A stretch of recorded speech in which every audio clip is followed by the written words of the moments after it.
Hello everyone, कैसे हो आप सब लोग। तो यहाँ पे हम ट्रेड बनाना शुरू करेंगे। अभी देखिए बैंक निफ्टी में तो सेलिंग आना शुरू हो चुका है। सेंसेक्स और निफ्टी में थोड़ा डाउट सा मुझे नजर आ रहा है कि मार्केट में कहीं ये अपसाइड का मोमेंटम ना करना शुरू कर दे। ओवरऑल मैं यहाँ पे पुट साइड का मार्केट के अंदर ट्रेड बनाने वाला हूँ।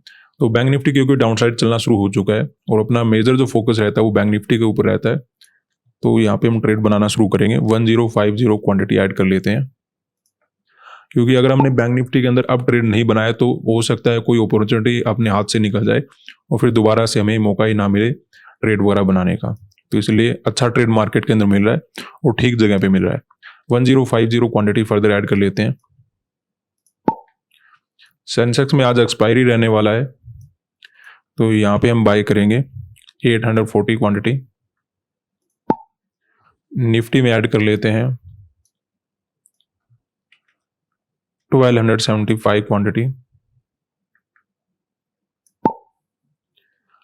तो अभी अपनी ट्रेड में कुछ लॉस मार्केट के अंदर नजर आ रहा है। कल भी हमने पुट साइड का ट्रेड बनाया था, कल तो मोमेंटम भी ठीक ठाक मार्केट के अंदर मिल गया था। ओवरऑल मार्केट कल नेगेटिव ही रहा था, तो अच्छा प्रॉफिट मार्केट के अंदर हमने बना पाए थे। आज हम देखते हैं मार्केट के अंदर दोबारा से कंटिन्यू सेलिंग रह पाता है या फिर मार्केट घूम जाता है। यहाँ पे हमने पुट साइड का ट्रेड इसीलिए बनाया कि रिट्रेसमेंट के साथ मार्केट गिरावट करने की कोशिश कर रहा है। जैसे आपको नजर आ रहा है कि मार्केट में सेलिंग हुआ, रिट्रेसमेंट हुआ, सेलिंग हुआ। कल भी ठीक ठाक रिट्रेसमेंट हो चुका था, इवन आज भी मार्केट ने एक रिट्रेसमेंट दिया है। उसके बाद अगर गिरावट करने की कोशिश कराए तो कंटिन्यूएशन में मार्केट रह सकता है, क्योंकि ऑपरेटर अगर सेल करता है ना, वो क्या करता है, ये मार्केट के अंदर अपनी पोजीशन बनाएगा, रिटेल ट्रेडर को भगाएगा, फिर उसी डायरेक्शन में रखेगा, रिटेल ट्रेडर को भगाएगा, फिर उसी डायरेक्शन में रखेगा। तो ये काम चलता है। अगर ये डायरेक्टली मोमेंटम होता रहता कि मार्केट ने मोमेंटम किया और यहाँ पे क्लोज करके चला गया, तो वहां पे तो सेलर ज्यादा आ जाते हैं। लेकिन मार्केट ने ठीक ठाक रिट्रेसमेंट किया है, तो जो भी यहाँ पे सेलिंग करने के लिए आ रहे थे उनको तो मार्केट पहले ही रिट्रेसमेंट करके निकाल चुका है। फिर जब ब्रेकडाउन वगैरह मार्केट ने किया होगा तो नए सेलर आए होंगे, उनको भी अच्छा सा रिट्रेसमेंट मार्केट ने दे रखा है। तो उसके बाद हमें गिरावट वगैरह देखने को मिल जाना चाहिए, अगर हम डायरेक्शन के अकॉर्डिंग सही बैठे हैं। अगर नहीं बैठे हैं तो फिर मे भी मार्केट घूम जाए और फिर हमें ऐसा वगैरह मार्केट को देना पड़े। तो बैंक निफ्टी के अंदर तो ऐसा कुछ नजर नहीं आ रहा। मुझे लग रहा है कि हम सही बैठे हैं, मार्केट में अंदर कंटिन्यू सेलिंग रह सकता है। थोड़ा सेंसेक्स और निफ्टी के ऊपर स्पेशली डाउट है, क्योंकि इन्होंने रेजिस्टेंस वगैरह के ऊपर ट्रेड करना शुरू कर दिया। लेकिन यहाँ पर भी देखिए, मैं जहां तक चार्ट को समझ पा रहा हूँ, रिट्रेसमेंट के साथ मार्केट में गिरावट हो रहा है। तो यहाँ पे जो सेल करके बैठा है वैसे भी अच्छे प्रॉफिट में बैठा होगा। अगर यहाँ पे ब्रेकडाउन वगैरह को देखकर नए सेलर आए भी होंगे तो उनको पहले भी रिट्रेसमेंट मिल चुका है। फिर जब मार्केट ने ब्रेकडाउन किया होगा, यहाँ पर अगर कोई सेलिंग करने के लिए आया होगा, उनको भी ठीक ठाक रिट्रेसमेंट दे चुका है। तो डायरेक्टली यहाँ पे सेलर को टारगेट बनाया नहीं जा सकता। तो ऐसे में मार्केट के अंदर जो भी यहाँ पे नए बायर मार्केट के अंदर ट्रेड कर रहे हैं और जो ऑलरेडी बाइंग करके बैठे हैं, उनको हमें टारगेट बनाना होगा, क्योंकि ओवरऑल जो स्ट्रक्चर बोल रहा है रिट्रेसमेंट के साथ अगर मार्केट गिरावट करेगा तो कंटिन्यूएशन में रह सकता है।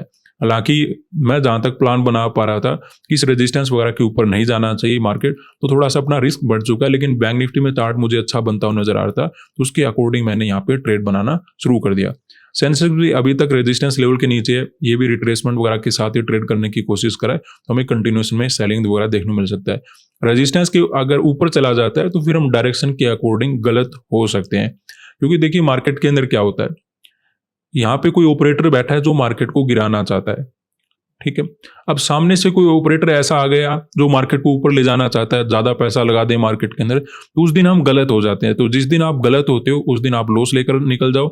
अदरवाइज मार्केट में अगर आपको कंटिन्यू मोमेंटम मिलता है तो मार्केट के अंदर आराम से आप प्रॉफिट बना सकते हो। तो अभी हमें कुछ प्रॉफिट मार्केट के अंदर नजर आना शुरू हो चुका है। अब देखिए चार्ट अगर कुछ ऐसा बन जाता कि मार्केट के अंदर सेलिंग हुआ, कोई पर्टिकुलर लेवल का ब्रेकडाउन वगैरह हो गया, उसके बाद तो बात डिफरेंट रहती, क्योंकि वहां पे सेलर अपनी पोजीशन को होल्ड कर लेते। अब देखिए अगर आप देखोगे तो बैंक निफ्टी के अंदर भी 57,200 का सपोर्ट लेके मार्केट ने क्लोजिंग किया है। इसी तरह से अगर आप देखोगे निफ्टी के अंदर, तो यहाँ पर भी 25,500 के ऊपर ही मार्केट ने क्लोज करने की कोशिश किया था, ठीक है। तो ऐसे में मुझे लगता है आसपास के सेलर को मार्केट क्लोजिंग बेसिस पे भी साइकोलॉजी के अकॉर्डिंग भगा चुका है, ठीक है। उस वजह से हम मार्केट के अंदर कहीं ना कहीं पुट साइड का ट्रेड बनाने की ज्यादा कोशिश करें। अब देखिए अगर ऐसा होता कि मार्केट में गिरावट हुआ, 25,500 के नीचे ही मार्केट रहा, तो उस केस में क्या होता, जो भी यहाँ पे सेल करके बैठा होता उसका ट्रेड मार्केट के अंदर होल्ड होता, फिर हमें मे बी बाइंग वगैरह का प्लान मार्केट के अंदर बनाना पड़ता। लेकिन क्योंकि ऊपर ही जाकर क्लोज किया था, रिट्रेसमेंट के साथ गिरावट हो रहा है, तो ऐसा चार्ट तो नॉर्मली गिरावट में ही चलता है ज़्यादातर केसेस में। कभी अगर एक बार ऐसा हो जाए कि मार्केट ऊपर चला जाए तो उसके ऊपर तो पैसा लगाया नहीं जा सकता। जो ज़्यादातर केसेस मार्केट के अंदर होते हैं उसके ऊपर हम मार्केट के अंदर पैसा लगाते हैं। तो यहाँ पे अगर अपना प्रॉफिट बनता है तो बहुत अच्छा लगेगा, अगर लॉस हो जाता है तो कोई प्रॉब्लम वाली बात नहीं, लॉस की लिमिट के अकॉर्डिंग हम ट्रेड को कट करके चले जाएंगे। कल तो हमें पुट साइड में अच्छा मोमेंटम मिल गया था, आज देखते हैं कितना मोमेंटम अगर हम कैप्चर करने का हमें मौका मिलता है। तो यहाँ पे अपनी ट्रेड में लॉस इंक्रीज होना शुरू हो चुका है। नेट में तो मार्केट ऊपर नहीं जाएगा, लेकिन जहाँ तक मैं समझ पा रहा हूँ थोड़ा बहुत हमें परेशानी डेफिनेटली हो जाएगा, टाइम में भी अपना लग सकता है, लेकिन नेट में मार्केट ऊपर नहीं जाने वाला। जिस प्रकार के 2-3 दिन के चार्ट में देख पा रहा हूँ, जिस प्रकार के बने हुए, डायरेक्टली यहाँ पे सेलर की एसएल अवेलेबल नहीं है। जो यहाँ पे सेलिंग करके बैठे हैं उनको ऑलरेडी एक रिट्रेसमेंट वगैरह मिल चुका है। अभी इतना ही वेट करा है कि कुछ नए बायर मार्केट के अंदर ऐड हो जाएं। जैसे ही बायर ऐड होंगे मार्केट के अंदर गिरावट डेफिनेटली हमें मिल जाएगा। तो इतनी ज़्यादा चिंता करने वाली बात है नहीं, जहाँ तक मैं चार्ट को देख पा रहा हूँ कि मार्केट कंटिन्यू ऊपर चला जाए। गिरना तो है, लेकिन अपना जो पॉइंट है गिरने का वो हो सकता है थोड़ा बहुत डिफरेंट हो जाए। ओवरऑल बैंक निफ्टी रिजेक्शन में है ही, सेंसेक्स थोड़ा बहुत ऊपर जाने की कोशिश करे, निफ्टी में थोड़ा बहुत परेशान करने की कोशिश कराए, इनमें टाइम लग जाएगा, लेकिन नेट में हमें गिरावट मिल जाना चाहिए। अभी थोड़ा बहुत लॉस वगैरह चल रहा है, ज़्यादा लॉस वगैरह है नहीं, तो नेट में प्रॉफिट बनाना भी ज़्यादा मुश्किल नहीं रहेगा। वेट करते हैं, देखते हैं क्या होता है। तो यहाँ पे देखिए अपनी ट्रेड में ओवरऑल प्रॉफिट चलना शुरू हो चुका है, और बैंक निफ्टी में अगर ये लेवल टूटता है तो 57,000 का लेवल ज़्यादा दूर नहीं है, आराम से हम टारगेट मार्केट के अंदर कर पाएंगे, या फिर उससे पहले भी अपना अच्छा प्रॉफिट मार्केट के अंदर बन जाएगा। वैसे थोड़ा सा जो डर है अपना बना हुआ वो सेंसेक्स को लेकर है कि कहीं इसमें एक्सपायरी कारण साइडवेज मार्केट हमें ना मिल जाए। अदरवाइज बैंक निफ्टी में काफ़ी अच्छा मोमेंटम हो रहा है, ब्रेकडाउन वगैरह होता है तो एक अच्छा ट्रेंडिंग मार्केट हमें मिल जाना चाहिए। ओवरऑल निफ्टी ने भी गिरना शुरू कर दिया है। देखते हैं, नेट में प्रॉफिट तो अपना बन जाएगा, बस साइडवेज मार्केट नहीं होना चाहिए। अदरवाइज अपना जो टारगेट हो सकता है यहाँ पे जो डे का रहेगा 57,000 तक भी मार्केट आराम से जा पाएगा अगर मोमेंटम ठीक रहा।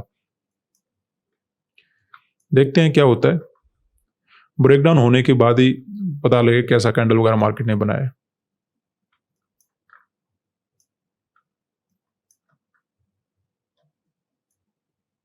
अच्छे कैंडल निकाल रहा है मार्केट, वेट करेंगे। तो यहाँ पे देखिए ओवरऑल अपने ट्रेड में प्रॉफिट तो अच्छा चल रहा है, लेकिन हमें यहाँ पे ट्रेड को कट कर लेना चाहिए, क्योंकि केवल बैंक निफ्टी के अंदर प्रॉफिट चल रहा है। सेंसेक्स ने तो हमें लॉस ही दिया है, निफ्टी ने भी हमें कुछ लॉस ही दिया है, तो अकेले बैंक निफ्टी से बात बनेगी नहीं। और क्योंकि आज सेंसेक्स में एक्सपायरी तो मार्केट साइडवेज वगैरह भी हो सकता है, तो ऐसी प्रोबेबिलिटी को समझते हुए हम यहाँ पे ट्रेड को कट करके मार्केट से निकल गए। क्योंकि केवल बैंक निफ्टी के अंदर मोमेंटम होगा तो कितनी देर तक होगा, जैसे ही मार्केट के अंदर नए सेलर ऐड होंगे फिर से घूमना शुरू हो सकता है, अपने आप को साइडवेज रख सकता है।